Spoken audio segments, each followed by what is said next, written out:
Vic, wake up! Huh? What? I'm here to let you know that I'm stealing your run. What are you talking about?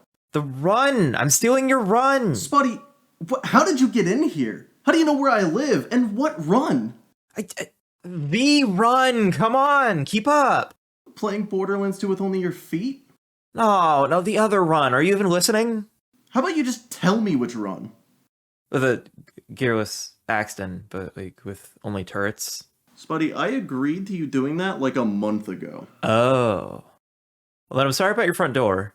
Did you kick in my front door? Technically, I didn't kick your front door in. Your fridge door, on the other hand, well, you know. No, I don't know. Who kicks a fridge? So anyway, thanks, Mick. No, hey, you got us some explaining Also, I'm to taking do. your chinchilla. Okay, so you've chosen death. Come on, open! Wait, where the hell did he go? Oh god! Borderlands 2 has been played by many people over the course of over a decade, and it's hard to put a fine point on the impact it's had on my life. The time I've spent with it, the things it's inadvertently taught me about myself, the world around me, the things I've gotten to do, and the people I've gotten to meet. A little game still kicking around since September 18th of 2012, and all of these years later, I still want to play it again. So when watching my buddy Mick play as Axton, seeing the damage Axton's turrets could deal, we marveled at how well it performed in spite of public opinion. We both thought out loud, can you beat Borderlands 2 with said turrets on OP10? And then I did something really dumb, and asked if it could be done gearless. Axton would claw his way from the wreckage of my bad decision-making with only his turret in tow. No weapons, no grenades, no relics, shields, or even class mods. We'd be making use of exclusively turret damage. No jump damage, no melee, no cars. For a moment, as we tore through the incredibly optional Knuckle Dragger, things looked okay. Good, even. Even bully rots were within my reach. For a time, I thought I made a mistake setting up the run.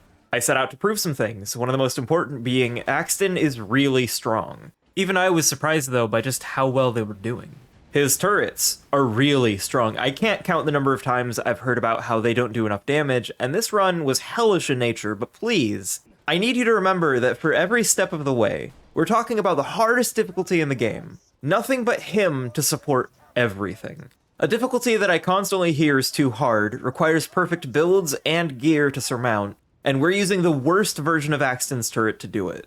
For those unaware, console and PC versions of Axton are not the same. Much like Gage, his summon deals significantly less damage at higher levels when not playing on console. Our computer-based Axton is comparatively ludicrously weak. Like, look at the difference here. These numbers do not match up, but I need you to remember this when I say, this is where the nightmare would begin. Shielded foes, ironclads, they weren't the problem. Well, okay, sometimes they were, but before we could get anywhere, first we'd have to beat Boom Boom. Assuming you've played the game, and assuming you've gotten any length into it at all, I assume you would look at these two and think something silly, like it's a boss that doesn't even have an on-screen health bar. That it'd be incredibly easy and we'd stomp our way through their domain and continue flying through mobs, but, well... My first mate, Boom Boom, is gonna kill ya! My god, has this man never been more right in his life. I started, of course, by trying to cheese them in a number of ways. The damage was less than stellar. You may rightfully think throws from inside would be more effective, but we were going to need a significantly more refined approach. After all, the actual accuracy of these throws is not good. I'd sometimes end up with my turrets behind me because they'd bounce off of some things. Also, not having a reticle means this is hard. My monitor has a setting to add a reticle, but I haven't used it for any other run that it would have been helpful for. I'm not using it now. That would be cheating. Fight me. But when it came down to it, I really didn't have much of an answer for how to handle things. The damage I was doing was not inspiring, and Boom kept killing me when I got closer. I really wish this would have worked, but I couldn't get a good read. They kept targeting the wrong brother. Like, take away those grenades and I might have a shot. Even tried using him as a human shield, but he can be shot through, much to my dismay. Surely there had to be a better way. During my testing, I noticed something. More accurately, I felt something really strongly. Noticing things isn't my strong suit, I'm the opposite of perceptive. I was doing a lot more damage with nuke turrets than I was doing with the slag turrets, and that doesn't make any sense. That doesn't make any sense at all. Sure, Bertha's immune to slag, but Boom turns purple. Slag turrets and missile pods both have an unlisted 15% damage decrease. Slag on slag still gives a damage bonus of 50% though, so doing less with more just doesn't add up. We weren't even doing unslagged damage. Sometimes when something feels wrong, it is wrong. And when you're too oblivious to look at the numbers staring you dead in the face, you call an expert. Sometimes they just so happen to be hanging out in the Twitch chat helping to lab things out. Gas, if you'd be so kind as to explain to the lovely audience the nonsense that sits before them. Hey guys, GasMask here. Today I'm going to be teaching you another one of Borderlands 2's fine spaghetti code recipes.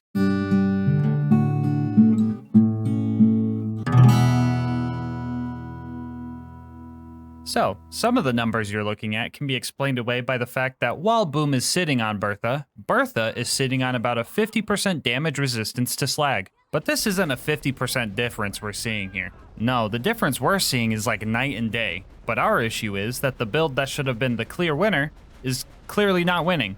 I was absolutely confused and had no idea what was going on until I realized the unbelievable truth. You might want to sit down when I tell you this, but slagging this guy? Yeah, it doesn't do anything. No, deadass, it does nothing. Through the power of placebo, we have been slagging this guy for the last 12 years without ever realizing that turning this guy purple is pointless. I went back and watched all of my Boom Boom fights on my channel. Shameless self-promo, by the way. And sure enough, Purple Man takes the same damage. Now, a few things I should clarify. This is only when he is in Big Bertha, and hitting him directly also doesn't give you a slag buff. I also tried pretty much every form of damage from melee, bullet, grenade, etc., and it does nothing. This guy is debuff proof, and that's not even an exaggeration. I tested Zero's death mark, and that also just doesn't work. We've been living a lie for the last decade. Anyway, one last note before I pass the mic back to Spuddy and you guys get to hear him suffer some more. Sometimes we would see some big damage numbers show up. We're not sure what causes these, but our best theory is that some rockets would hit his cannon hurt box along with his body hurt box, dealing damage twice, or multiple rockets would hit at the same time, only providing one summed up damage number, much like a shotgun blast would with its multiple pellets. Anyway, so Spuddy, what's the plan now?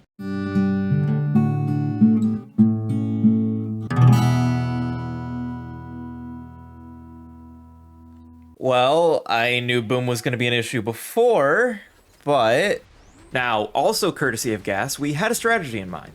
First, I needed to kill Boom, as well as the Bullymongs outside the arena. These could sometimes be dealt with by reloading the map instead and just hoping they wouldn't interfere. The success rate varied, but importantly, I needed slag turrets to kill Boom and said Bullymongs. From there, I needed to run all the way back to respec for nuke turrets instead, keeping in mind that any map reload would bring Boom back, requiring 2 respecs to deal with him and get back to business. I then had to hope that the bandits outside left me alone well enough to at least not die, because I died here more often than in the arena. And only then could I begin working on the psychos inside. They spawn infinitely, so I could deal with that by very carefully throwing some turrets like so, with incredibly precise placement to get the bandits to sort of path away from the arena via knockback. Thank you, Gas. Doing so with both of them without dying was not consistent or fast. Remember, it takes 25 minutes for enemies to respawn normally, meaning at 25 minutes until the Bullymongs kill my psychos, setting me back to square one-ish, unless I get incredibly lucky with Borderlands being horribly inconsistent in general. From there, for whatever reason, I found that the turrets tended to close up northward specifically. Not always, but usually. Because of my 5 points in Sentry, I have just enough time on them for them to fire off one last barrage of missiles from Scorched Earth. They'll finish the volley regardless of whether or not they're in the despawning animation, so timing being in my favor is a hell of a boon. The only issue is that they won't aim them during that time, favoring instead pointing in whatever direction they need to move to close up and disappear. So by placing them on the south side of Bertha, I was able to squeeze every last drop of damage out of them between cooldowns, which was just, and I can't stress this enough, it was just enough to outpace Bertha's health regen. A class mod, a cooldown relic, anything would have made this genuinely easy, but this was not that. This was agonizing, because everything had to be perfect, and it had to be perfect on a deadline. Due to the resistances and weird math, my nukes were doing a really large amount of the team damage. Let me say again, Axton's nuke turrets were a huge part of our ability to proceed, but that was only part of the battle. Dying can respawn the psychos. Not Boom, but it can put Boom back into Bertha. And the fun thing is, I ain't killing him with nukes. Between any attempt, I would require another respec. Money was genuinely more important in this run than any other I've done, which I hadn't quite expected. Anyway, we spent entirely too long trying to huck turrets at Boom from outside of the arena. Always to the same tune of either missing or just not doing nearly enough damage. One of the big things being he could simply kill them with a shotgun, because it does a lot of damage. The fun thing about cowardice is normally Borderlands rewards it heartily, but here, now, not so much. Multiple times over I got shot in the back by enemies respawning here. Multiple times I had to reset. Even aside from not having a shield, I don't have any form of real health regen. Meaning I took a few trips back to Zed's to buy health, which I don't recall the last time I did anything of the sort. There were also resets due to mispressing the grenade button because controllers are fun. Each time, having to go through every step all over again. We even got close a couple of times. Lining up shots was slow, frankly just uncommon to get it even kind of where I wanted it, and I needed to land one more or less directly under his feet. We spent long enough that I decided to change course. I had to bite the bullet. I had to risk restarting to get closer. The psychos were active. They had to be avoided, and I had to have them away from Boom so the turrets wouldn't be tempted to target the wrong person. Through the power of blood pumping, I could hold them still long enough to get closer to my target, despite everything. I managed to land one just under him, close enough to force him into melee. From there, I spec'd a point into getting slag turrets, so I'd have one non-elemental turret with a slightly higher damage that would also get the full buff from slag rather than 50%. Also a gas strat. I cannot stress enough, thank you, gas. Thank you so much for making this even kind of possible, and you may be wondering, why, after all of this time, are we still talking about the Booms? Well, this little journey, with the first real boss of the game, took me 15 hours, 40 minutes, and 43 seconds to surmount. If you think that it's gone on for too long, then welcome to my world. I've seen full challenges take less time than this. Using Boom's turrets to open a door, and nothing more, we were off. Finally, using my turrets for some good old running away, we made our way up to Flint with a lot of deaths along the way. Basic mobbing, though, comparatively was tolerable, when I had to. I initially tried killing him from slightly outside of the arena. It was not particularly effective, on account of it not doing much damage, hitting barriers, and also targeting random mobs instead of the big flaming dude that kept getting in my face when given the opportunity.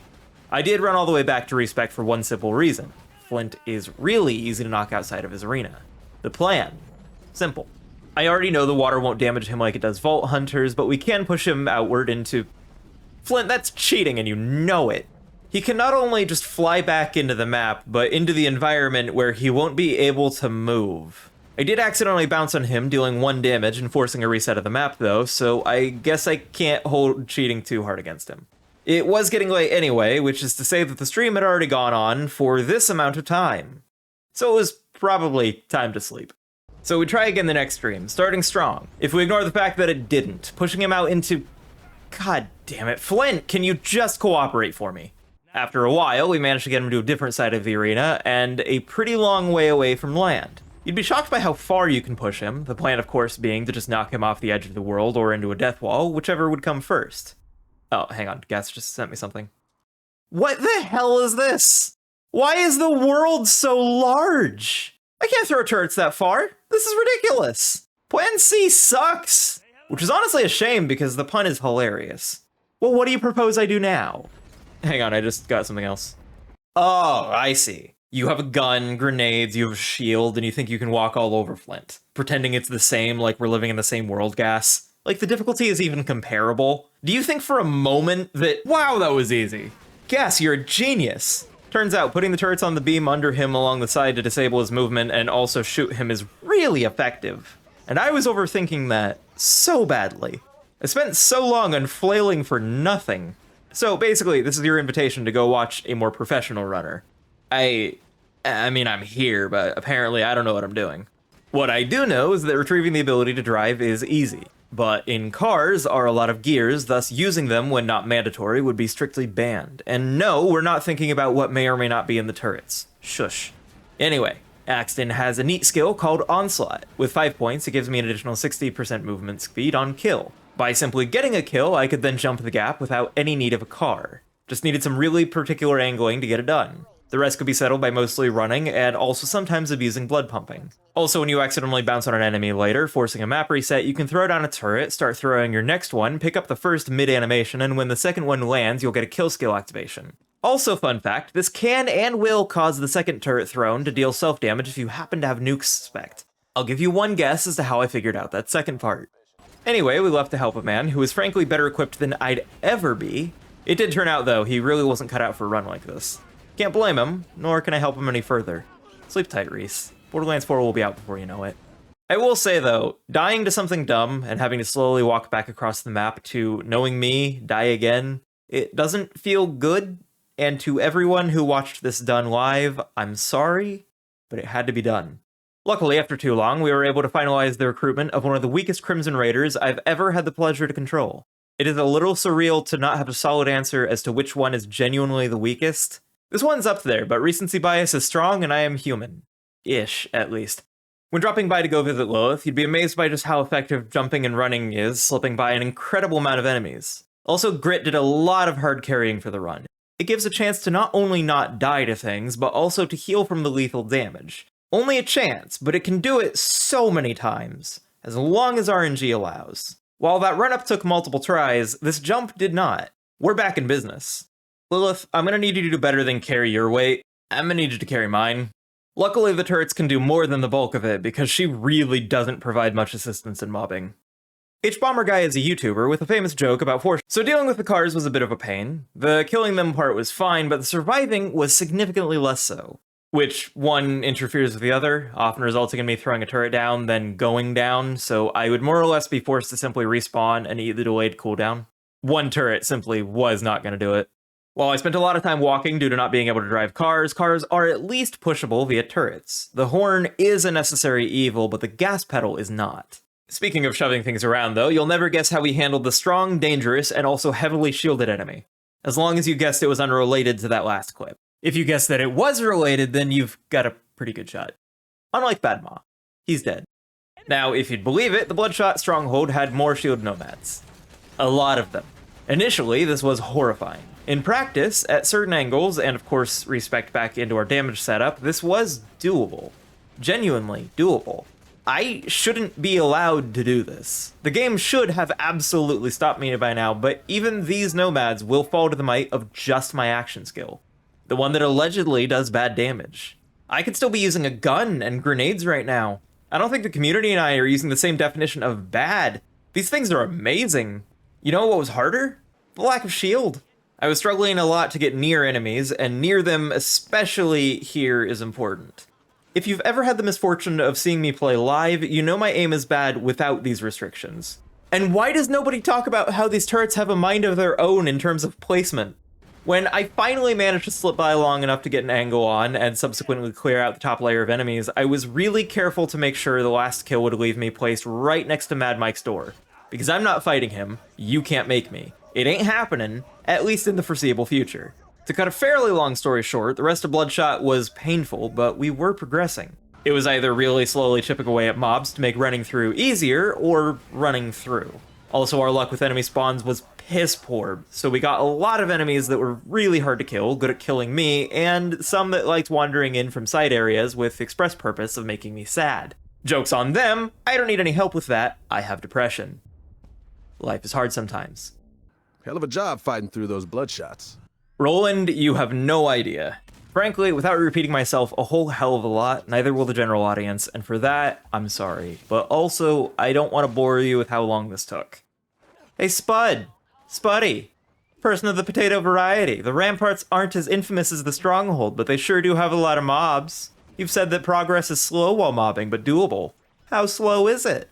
Well, the spacing of new use is pretty wide, so enemies are respawning relatively often, and I was on a clock to try to make any progress at all, versus the constant tide of more robots that were capable of killing me the nanosecond that Grit decided it was sick of carrying me so hard. So, about that slow. It made it really interesting during parts like this where I was hoping beyond hope that the enemies ahead would die before the enemies in the middle would come back. Processing myself through a really backed up pipeline of pain, and all for what? What did we stand to gain by brute forcing our way through the entirety of the stronghold? Why have we walked where hell has been let loose? Where the earth and the sky have been torn asunder for the aspirations of a man scorned and bitter? Well, I mean, I hope you weren't under the illusion that we stood a chance against Warden. I gave it a few tries, but we ended up just waiting for it to take roll into the friendship gulag. We made sure to send some artillery with the Warden, though, to soften it up along the way. As we all know, the Warden doesn't regenerate, so I'm sure this will have some effect. Even if that effect is just finding out that you can put turrets in the interior of the drop barge. I know we already know that vehicles are coming back, but can I just say I hope vehicles aren't coming back in the future for entirely selfish reasons? Car sections without cars take so long.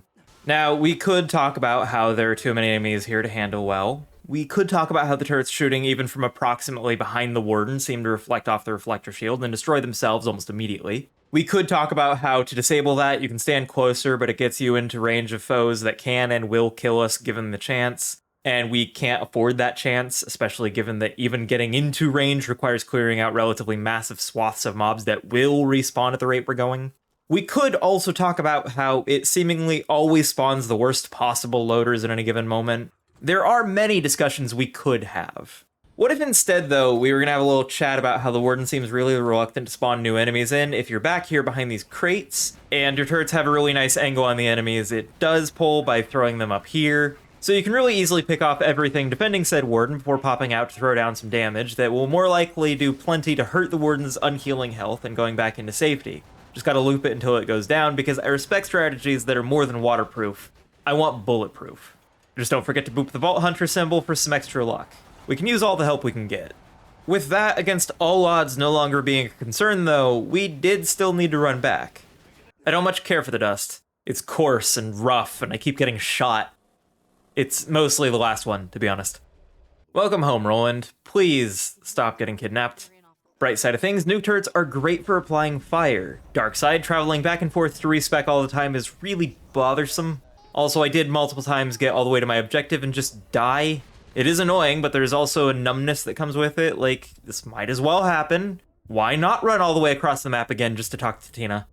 I know I keep praising Grit, but like, Grit is so severely underrated. Everyone praises Money Shot when this survivability is just right here. And Quad Kill exists, and Critical Ascension. Frankly, Money Shot is good, don't get me wrong, but it is very overrated. And I couldn't do a lot about the bandits in the camps, but by going around the outside of the end location means we at least get to leave with ease. Woo! As for Wilhelm, you throw turrets, and you run away. In my harder runs, most of my strategies have to be applicable over the course of half an hour or better. In some cases, very or better. In at least one case, we were talking about 6 hours per attempt, so long fights means I can't mess up. I can't allow myself to mess up. I do that. Often. So the chosen strat has to be me-proof. This one is not that. Wilhelm can't get his health back that quickly. Can't do much to damage certain areas, and the loaders are annoying but tolerable. This fight was incredibly easy. It could have been easier, I'm sure, but basic mobbing was a lot harder. To be fair, basic mobbing is really difficult in the sense that it's precise and time-consuming, but you know. Well, I know you're breaking reality a bit here. I know you can't change the course of the game, but if you could please, if you'd be so kind as to just, like, not teleport me into having to deal with the fridge and whatnot. Yeah, I didn't think so, but I figured it was worth a shot. So, said fridge is mostly running, right? It's basically like between every other mission activity, but with more enemies, correct? How bad could it be? Oh yeah, survivability is entirely RNG based. Please just let me through, I want to go home. Now, I know Mick is the reason I know this little skip, going around and over the bridge without much fanfare, and I know this is old news, but this is the gift that keeps giving, and color me grateful. Thank you again, Mick. I hate this place, and getting through it with relative ease is so nice. It let me follow up the coward strats with more of them. Just throwing turrets at the thresher until it was full is all I needed. It's not a balanced diet, nor a varied one, but food is expensive, and ramen is something for the noodle monster. While the run to deliver the stomach-based beacon went poorly, the actual defense portion went incredibly. Not that I stood any actual chance of successfully defending said beacon, but it broke faster, more frequently than I think I've ever seen, so I got to its invulnerability state incredibly quickly. It was nice. Protecting beacons is overrated. This felt awesome. You know what isn't, though? Getting shot out of the menus repeatedly. Why is this menu real-time in solo anyway? This was a conscious decision. Who made this choice? Why? Also, why is Roland trying to force a class mod on me? Uncool, man. Uncool. Speaking of, excited for the preserve? Because this is a place that we certainly are now. Well, to be entirely fair, the safety crate is certainly still really strong, and new use stations are quite frequent. And then we got to Bloodwing, who would of course kind of just sit still due to blood pumping. But she could of course break free when targeting my turrets instead of me, which would lead to her attacking across the map and not pose any risk to my health or safety, while taking massive damage from my turrets, both because they're really strong and also she's really big, therefore hard to miss. Why is Bloodwing so easy? Why was the Preserve easy? What is this? What world am I living in? I don't understand what's happened. I'm sorry, Claptrap, but high fives aren't turret-based. I understand now why the victory was easy.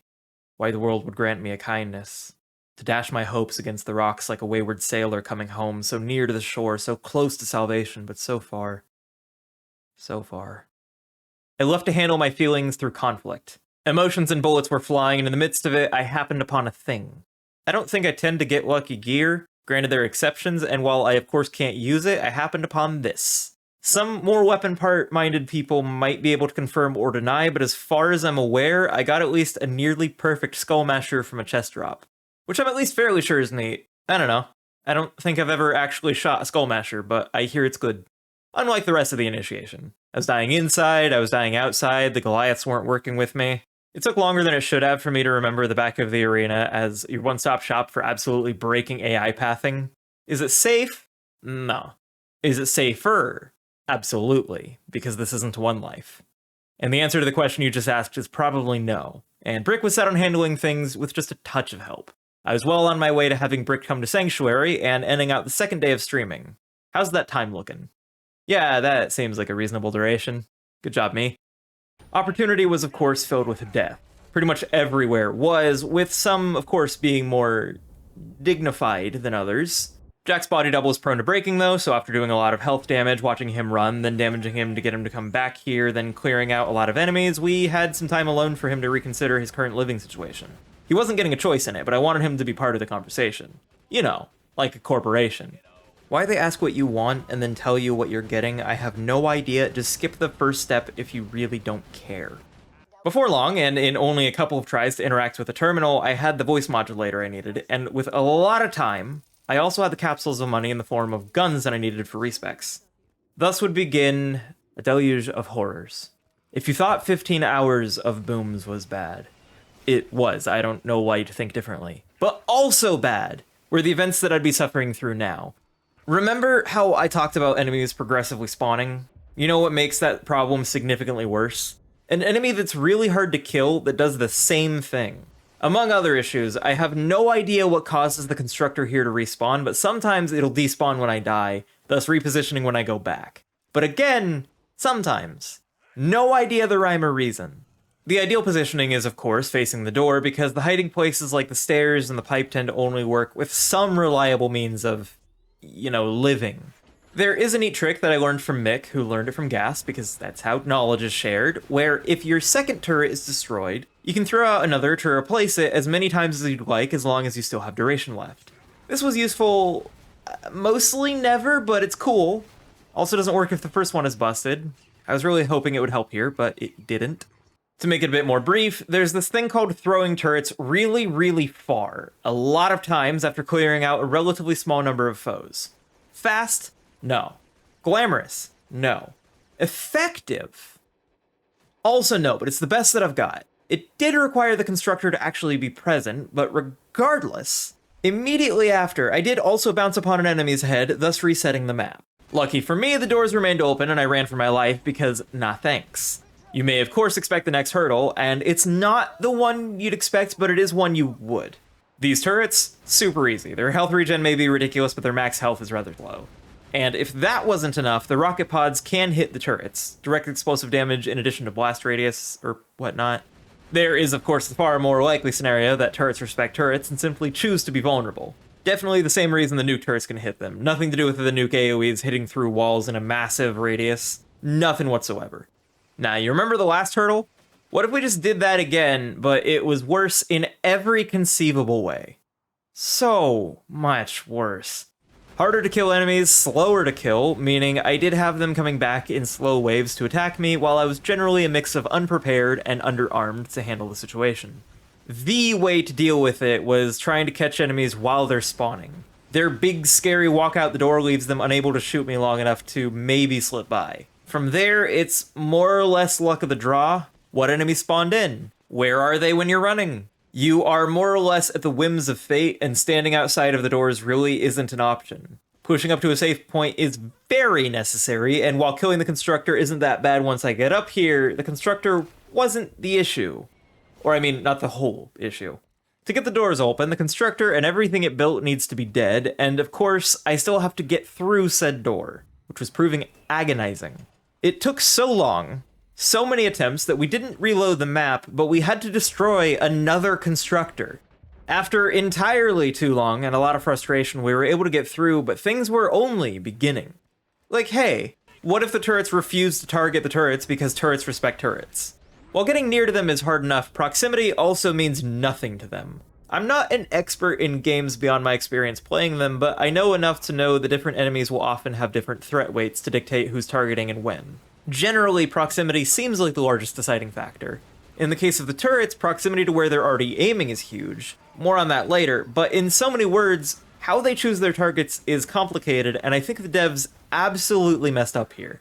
At least to a certain degree, if they can draw a line from where they're placed to any enemy that's not one of the autocannons, they can and will target literally anything else. In an arena with enemies that not only spawn infinitely, but will specifically despawn and respawn nearer to you, this place was like pulling teeth.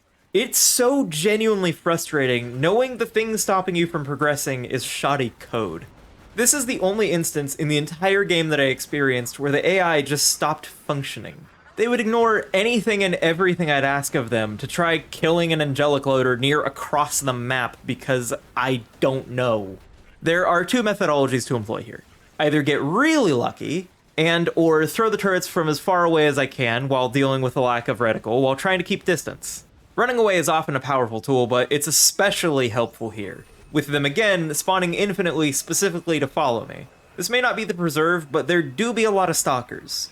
You can, and I did, kill all the turrets. It just involved a lot of being really far away and hoping for the best. It took longer than it had any right to, and I am still a bit upset about it. Because right after was the bunker. I know this fight isn't always easy. Trust me, I'm well aware, but it's pretty simple. And there are a myriad of places to throw my turrets where they can tear away at the hull. Had I been smarter, had I, not royally messed up, I would have gotten it on my first try. Instead, it was a really comfortable second try, so, it's still not that bad. Now, technically, I did have the biosignature Who's equipped, but it's not an inventory item. Tell you what, split the difference, I didn't use the elevator. Or I guess you could say the first time, because of course, the turrets weren't gonna do me any good in Angel Core like this. Nuke turrets are great for dealing damage to inanimate objects, so much so that it can do it through walls and floors. I need that for the injectors, because if you haven't seen my previous videos, I said turret only. I mean turret only. I had to run through the entirety of the bunker run again just to respec, but honestly, the doors remaining open did make it comparatively easy. Life is often about relativity, like how basic mobs are significantly harder to kill with only one turret. But it was this or I go without slag, so here we are. Also, while holding enemies in place made them easier to kill, I'm going to try to avoid showing it as much as I can for reasons of flashing lights, so generally standing near mobs is a great way to keep them from moving away from turrets, but not so if you're sensitive to that sort of thing. Now, what made this arguably the most agonizing part of the run? Which is saying a lot. Sure, the average loader being genuinely difficult to kill due to both survivability and just damage issues in conjunction with ion loaders making the, again, average kill feel like an exercise in madness. Aside from everything that it took to get here, there were also the war loaders. Badass loaders were fine, we're not talking about those. War, badass, and gun loaders could all have their guns taken away from them using door strats. I didn't need to be able to kill them at first, just fix my getting shot issue. War loaders, though, regenerate health. Not quickly, but Lilith literally can't hurt them. Not even on normal mode, and as soon as Roland dips, her howdy boys are all that you have to accompany you. Honestly, I don't even dislike Lilith. I think she's fine, but any help would have been fantastic. Remember how I said that turrets tend to close facing northward? Well, that's relevant, again, on a smaller target that also moves. Keeping in mind that there's more than one warloader here, I had to lure my target really near to Angel's Bubble for the reason of a backboard. Even at the size of said loader, the missiles tend to miss, and no, the irony isn't lost on me. Anyway, getting them to hit the wall directly behind my enemy was more or less the best I could do to mitigate that. I've heard word that the skill that increases the accuracy actually decreases their ability to hit their targets. I haven't seen anything conclusive on the topic, so if you're going to make that claim, I expect documentation. It was a common tactic throughout, though, trying to target people very near walls or having the turrets angled downward for some shots to intentionally miss and hit the floor instead. I even went so far as to use my face, but I can't honestly tell how well that worked. When your damage is already low and inconsistent, minor changes are really hard to suss out. But for our warloader friend, we had to specifically aim shots to its direct south in a sort of sweet spot distance so it would take the nuke damage as well as not be too close or far for the purpose of its horrific aim.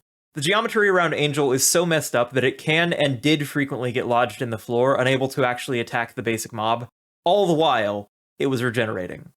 A single warloader, just one, took around half an hour to kill, because the execution needed to not be good, but damn near flawless. If, for instance, it decided to close to the south, as it did a couple of times, the thing would just gain health rather than lose it. I can't stress enough, my turrets did just enough damage to beat its health regen. Under fully ideal conditions, with an extra volley that I had to squeeze out of a tube full of spite with a tool built on a wrathful indignance towards its user. If I absolutely had to redo Angel Core or the Boom Brothers, despite Angel Core only taking 9 hours, I'd still choose Boom Boom again.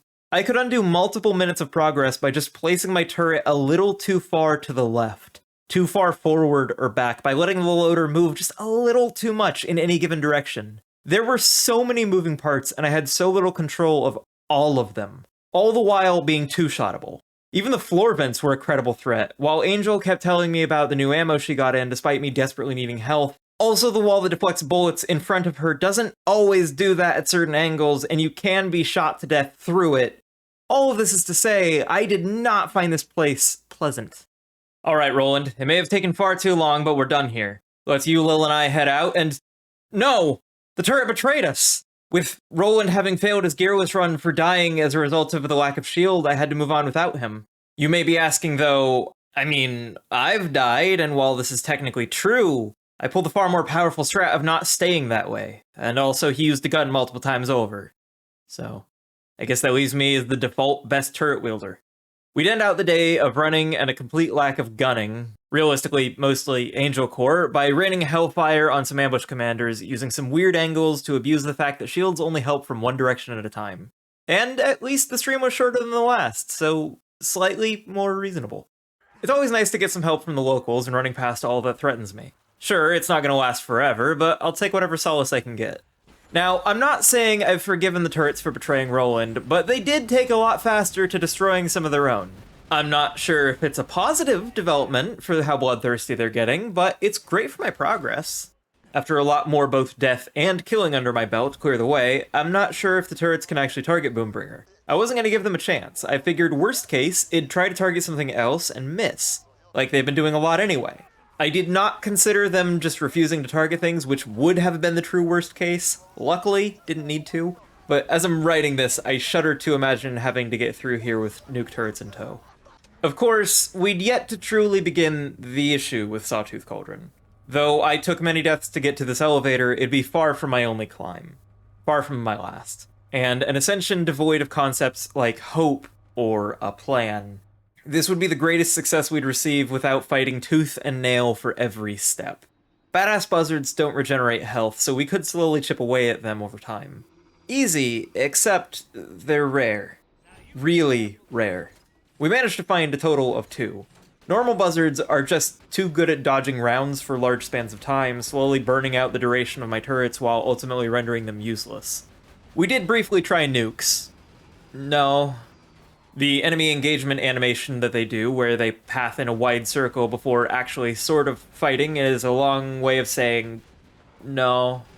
We considered taking off Scorched Earth, because despite adding missiles, because they remove 15% of our bullet damage, similar story with Slag, but long and short is no. Everything was no. The turrets, as far as I'm aware, don't have their damage reduced by the level difference that is near omnipresent in OP levels, but I could have multiple times my current damage. If I can't hit the target, then you already know the answer. I'm not a creative person when it comes to titles, they're hard to construct, taking a nebulous amount of thoughts and actions and writing a few simple words to sum up their entirety. It's daunting, so instead I defer to something simple, something clean. I tend to leave the title to each video as the question that fueled the run, that sparked the curiosity. I don't tend to know the answer when I begin. The goal is to figure it out along the way, to have a satisfactory answer to share and how I came to that conclusion, to have a story to tell, learn more about the game myself, and have some fun along the way. I managed to prove that I could kill badass buzzards, but this game is at least 90% bugs by volume. What if they simply can't spawn after the first two? I had to completely reload the map, remake the run, ride the elevator every time I managed to get one, and I didn't often, but I kept trying. I spent a really long while trying. But yeah, you can theoretically do it if enough of them spawn, so what a great answer, right? Taking the question of whether or not it can be done gearless to asking what RNG I need. How many times do I need to reload the map and run the exact same circuit to beat the buzzard tower? 0. It had to be clean, and as was often the case, it had to be nearly perfect. The turrets would almost exclusively favor enemies moving near where they were aiming. They could have one nearly dead and then switch because the second one flew between the two parties, and that was enough to fail. There was still luck involved in the process to be sure, but you can reset the buzzard levels by dropping below and coming back up the elevator instead of the considerably longer and harder map reset. So spawning the lowest possible level of 89, followed by running over to my favorite kind of safe area, allowed me to peek my head out just long enough to draw aggro. Getting shot would mean having to go back to that cycle, but by starting the buzzards into combat, I'd skip their lengthiest and hardest to hit part of their pathing. I could wait until they were almost close enough I could strangle them in their seats, but I wouldn't do that. I'd be breaking the rules, and why do that when my turrets can ground them for me? Just like that, something that keeps bringing me back to it, a question of RNG, a question of unthinkable difficulty, simply demands a different approach. And Borderlands 2 is so much fun as a puzzle game. Incredibly frustrating at times, especially to the tune of over 7 hours of this mess, but it makes the solution all the sweeter. We spent a really long time chatting and accidentally destroying the cars we were trying to push to our destination. I got weirdly familiar with the little bits and details that make up the technicals, and I'm not a car person, but these things make no sense. Luckily, the saw blade technicals make less than usual, and the hitbox allows me to just nope the pipe out of existence for sitting in the driver's seat. Last time we even got to kinda use a car. Hell yeah. Up next, chat was worried about Saturn, but did you know from over here it only aggroes against turrets as long as you're not shooting? The moment those turrets disappear, so too does the Wrath of Saturn. Do be aware some of its attacks will still trail after you. Things like homing rockets will track you if it's mid-volley when your turrets despawn, so watch that, but it won't go after you directly. Overall, it's an incredibly easy axed and cheese for a boss that's already easy to cheese. The exact same cheese can be strung for the curdled mess that is the constructor that spawns above me. So that wasn't a worry. The double RPG loaders that we got, though, they were an issue. One that could be alleviated with the really janky hitboxes of the map. Here, my turrets could shoot one way, but not be shot, which was important because RPG loaders plus arm meant my turrets would hold up about as well as I do emotionally on a bad day. Remember, nobody is made of stone, and it's both normal and healthy to experience emotions. Reckon with them. Grow alongside them to problem solve. Denying them helps nobody, and it's hard. But so many things in life worth doing are. Much like conversations with friends and family. Yeah, that's right, I'm springboarding from one into another. The hardest conversations are some of the ones most worth having, and even if you don't get the result you're hoping for, it means you're more likely to be able to move on. Handle the ramifications of it, and at the very least, you won't be living in uncertainty. That being said, stay safe. Use your best judgment. Sometimes blood doesn't mean family. I say again, stay safe. As for Claptrap Store, I had up to 4 turrets at any given moment, with half being slag. How do you think this went? If nothing else, a lot of things went better than Heroes Pass, with Brick not working. Followed shortly after by the enemy AI not working, and if that wasn't enough for you, my turrets weren't working either. After a lot of hours, I think the game was just content with being finished. I wasn't done with the run, but it was certainly done with me. With a kill skill glitch, a can-do attitude, and definitely a reasonable amount of grit going on, I was able to slip by with surprising ease. I want to clarify that very little about this run was genuinely easy, but compared to everything else I've done, difficulty starts to lose meaning. Lose perspective, at least. It's like getting hit by a truck and getting stabbed. They both suck, but one is significantly worse than the other. Flashing light warning for the next bit. Like, a lot of flashing, but I can't really show this any better any other way. So, eyes safe? Okay, cool. So, Jack was incredibly doable. It doesn't honestly require getting him stuck at the terminal. I just needed to prevent him from throwing out his turrets because they're really dangerous. He liked to spam them, and also he wouldn't sit still super well. There were a lot of ways we could have handled this, but he just can't regenerate faster than the turrets can damage him without any real assistance to our cooldown. You can look safely now. Observe Axton's turrets aren't just strong, they're too strong. I will not take anyone insulting their damage, because here I stand before the warrior, a boss that doesn't regenerate. Granted, they do love targeting racks. I didn't say they're smart, I said their damage is incredible. But that is super solvable. By just throwing them on the surrounding statues, kind of poetic to see the Iridians have a hand in killing it, because they're basically the perfect distance from the racks and the warrior respectively. For reference, here's the total runtime of the streams across 4 days. It was, it was a bit of investment, but across 4 days we did something I genuinely didn't think was possible.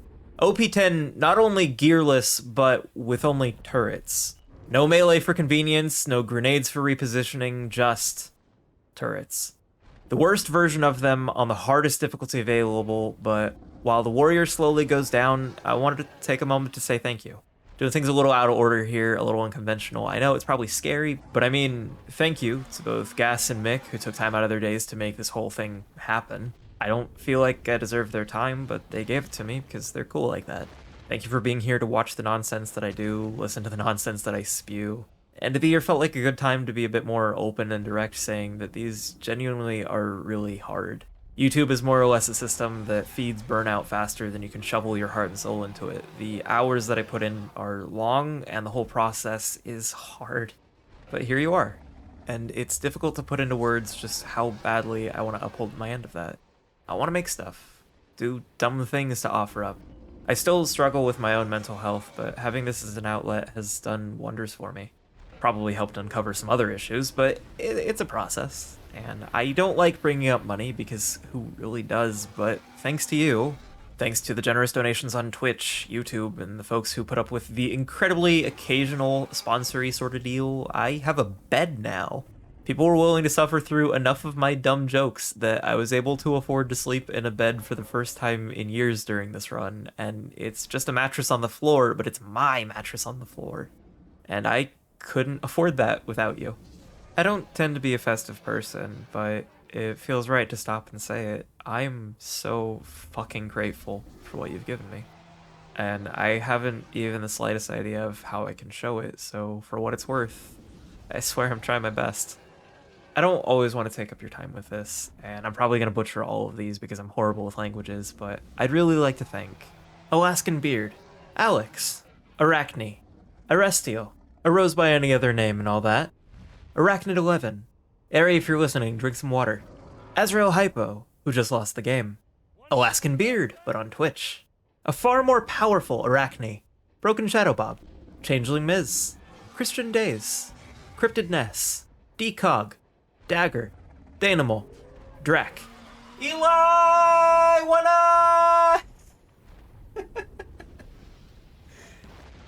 Eric, Flying Busket, Ghostly Life, Gingy McPants Pants Pants, Godstitz, Jade Sojourn, Geronimo Guastelli, Johnny Estes, Josh Hobbs, JT Grove Street, Kez1889X, LilGasmask again, Maruman, Miqueagul, so now you know how it's pronounced, Nicholas Resch, Quake590, Raven Singularity, Rye, Salty Sphere, Small NB Rat, Space Apollo, Sweet Ivy, Salty Sphere but on Twitch, Storm, not just any but the demon, Lily, Vital, Winter, and finally Zanali. Is this a good idea? No, in terms of YouTube analytics, it's probably quite the opposite. But if you've made it this far, then I'm lucky to have you. Or at least that the button to click off is so inconvenient right now. But as much as the new year feels like a new chance at life, a resolution to change, to seek something wholly different, it's just another day. I know most folks won't be hearing this around the time of the new one rolling around, so here's your reminder that the time you're in is always new. You don't need to wait for New Year's or even for the next day. In theory, there's always that next moment. That another chance for something different. It's so much easier to put it off because change is terrifying. It does help a fair bit having you here. Whether this is your first journey with me or your last, I'm a little closer to my destination than I was yesterday. So, thanks for keeping me company as I shout my nonsense into the void. For a generosity that I can't repay. Thank you. I can't express enough that I hope you've enjoyed your time here. If I can help it, there will be more nonsense to come. Maybe some more casual stuff to hopefully do stuff more frequently if I can swing it. I don't know. But regardless, until then, I hope that you stay safe, that you continue to spread some kindness in the world like you have here, and that you have a wonderful, wonderful rest of your day. Bye-bye.